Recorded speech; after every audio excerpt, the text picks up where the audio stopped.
ಎಲ್ಲರಿಗೂ ನಮಸ್ತೆ. నేను మీ రాడ్ బెండింగ్ స్టార్. ఈరోజు అయితే రాడ్ బెండింగ్ చేయబడుతుంది. స్టేర్ కేసు మెయిన్ రోడ్ వచ్చేసి 10 mm, డిస్ బోర్డ్ వచ్చేసి 8 mm, 5 inches by 5 inches spacing, 8 mm 5 inches, 10 mm 5 inches.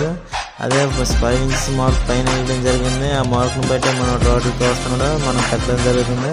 Present అయితే ఒక్కొక్కటి ఆగే వేస్తున్నాం. జాయింట్ వచ్చేసి 50 mm డై ఉండాలి. మనం 2 feet అలా పెట్టేసాం, వేస్ట్ ఉందనేసి.